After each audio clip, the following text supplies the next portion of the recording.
Somewhere between the job stress, the relationship friction, and the 3 a.m. thought spirals, you've probably found something that gave you 10 minutes of peace, and then it evaporated. That's not a willpower problem.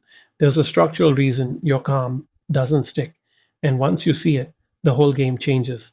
In this video, I'll show you number one, why the relief you feel during meditation, breath work, or a long walk fades within the hour, and what's actually causing that gap.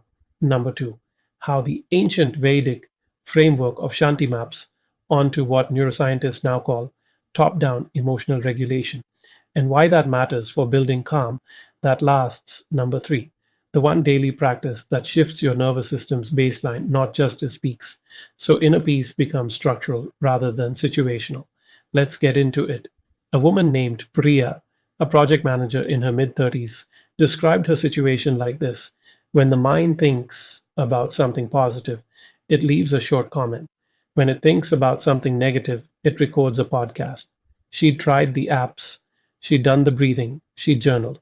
Every tool gave her a window of relief, sometimes 20 minutes, sometimes a whole morning, but the podcast always came back. What Priya was experiencing has a name in Vedic psychology, and understanding that name is the beginning of actually solving it. The ancient Vedic texts draw a line that modern wellness culture almost never mentions.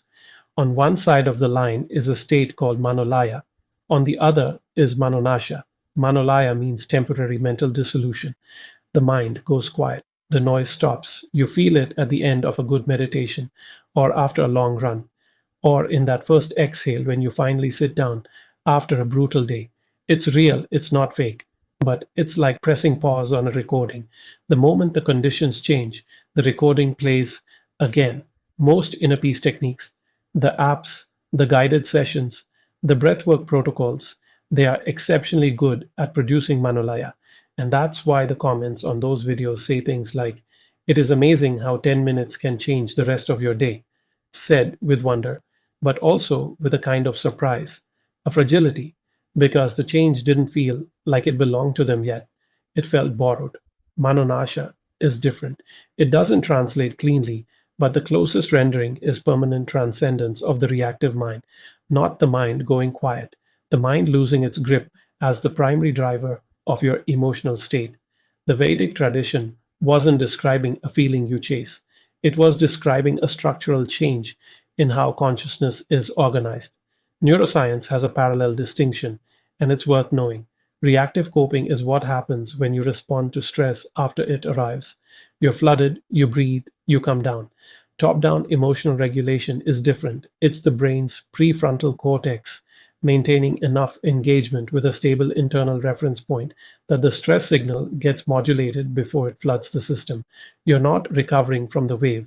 You're not getting knocked over by it in the first place. The reason most people cycle between anxiety and temporary relief isn't a character flaw. It's that they've been given tools for manolaya and told that's the destination. The Vedic framework says it's the starting point. The practical takeaway from this section is a reframe that changes what you're aiming at. When you finish a meditation and feel calm, ask yourself, did that quiet the noise, or did it give me a different relationship to the noise? One is borrowed peace. The other is the beginning of built peace. Most people never ask the question, so they never notice the difference. The Sanskrit word shanti gets used a lot in wellness spaces.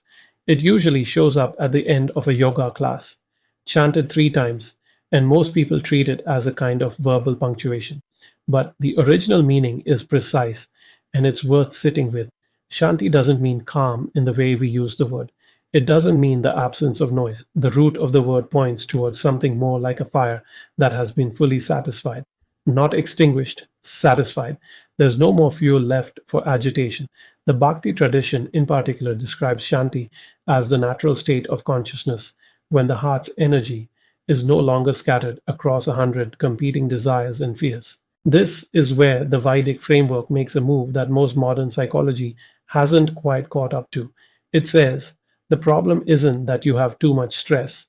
The problem is that your attention, what the texts call chitta, is constantly attaching to outcomes you can't control. Every time you attach to a result, You create a hostage situation inside your own nervous system. The result either happens or it doesn't, and your internal state rides that outcome like a weather vane. Bhakti, which is often translated as devotion but functions more precisely as the deliberate redirection of the heart's energy toward something that doesn't change, is the antidote to that hostage situation. When you train your attention to rest in a reference point that is stable by nature, the nervous system stops treating every uncertain outcome as an existential threat. The neuroscience here is direct. When the prefrontal cortex has a consistent, stable object of engagement, it maintains what researchers call top down inhibitory control over the amygdala's threat response. You're not suppressing emotion. You're giving the brain's regulatory system something solid to stand on while emotion moves through.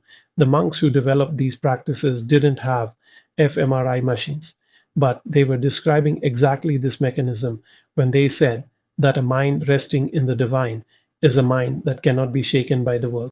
Here's the part that trips people up. Shanti cannot be found by searching for calm.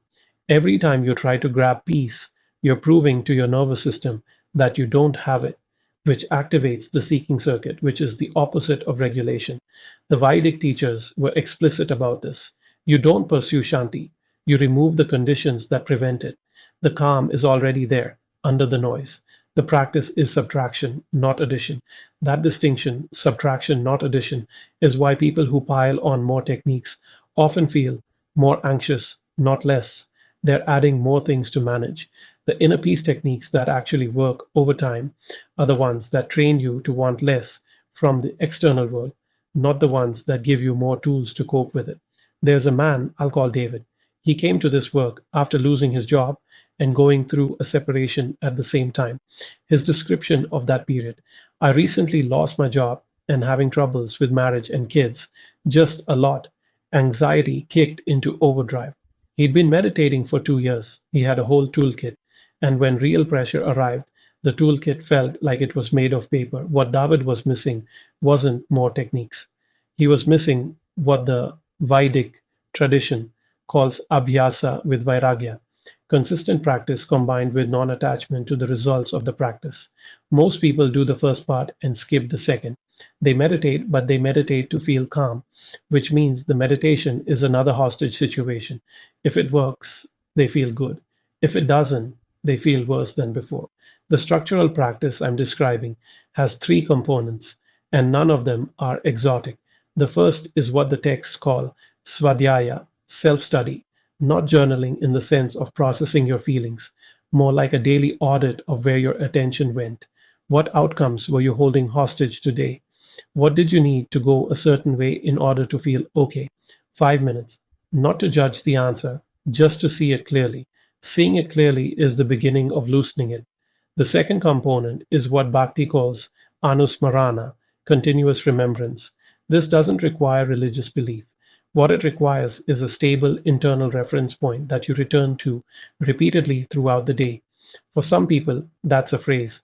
For others, it's a physical sensation, the weight of their feet on the ground, the steadiness of their breath. The content matters less than the consistency of the return. Every time you notice you have been swept into reactive thinking and you return to your reference point, you're training the prefrontal cortex to maintain top down regulation. You're building the neural pathway that eventually makes regulation the default, not the exception. The neuroscience behind this is well established. Repeated activation of a regulatory response, especially when done in the presence of mild stress rather than in a perfectly quiet room, strengthens the connection between the prefrontal cortex and the amygdala. You're not just calming down, you're rewiring the circuit that determines your baseline. The third component is what the Vedic tradition calls seva, action without agenda. One small action each day that you do with full attention and zero attachment to recognition or outcome. It could be making coffee for someone, it could be finishing a task you've been avoiding. The point is the quality of attention you bring, not the scale of the act. When you act without needing the outcome to validate you, you're practicing the same muscle that Shanti requires. You're proving to your nervous system through repeated evidence that you can engage with the world without being owned by it. These three practices together, seeing your attachments clearly, returning to a stable reference point throughout the day, and taking one daily action without agenda, are not a meditation routine. They're a rewiring protocol. The difference is that a meditation routine is something you do once a day and hope it holds. A rewiring protocol is something that changes the structure of how you move through the day. Priya, the woman I mentioned at the start, the one whose negative thoughts recorded podcasts, while positive ones left short comments. She didn't need a better app. She needed to understand that the podcast was playing because her nervous system had no stable place to stand. The moment she started building that place, through the three practices above, the podcasts got shorter, not because she suppressed them, because there was less fuel. The practical starting point is this. Today, before you open your phone in the morning, take 60 seconds to identify one outcome you're holding hostage. One thing that, if it doesn't go the way you want, will destabilize your mood. Name it. Don't fix it. Just see it. That single act of seeing is the first move from Manolaya to Manonasha, from borrowed peace to built peace. That 60-second practice is real and it works. But here's where most people hit a wall. They can see the attachment, they can name it, and they still can't let go of it.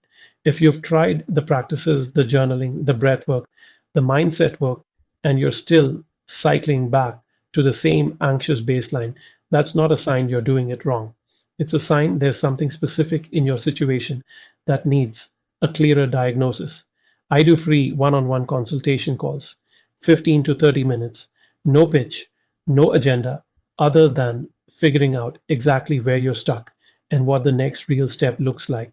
You'll walk away from that conversation with a clear map for your specific situation, whether we ever work together again or not. The link to book is in the description at dailymindreset.com, your consultation. If this kind of depth is what you're looking for, subscribe because this is what every video on this channel is built to do. Tell me in the comments, what's the one outcome you're holding hostage right now? The one thing that has to go a certain way for you to feel okay today.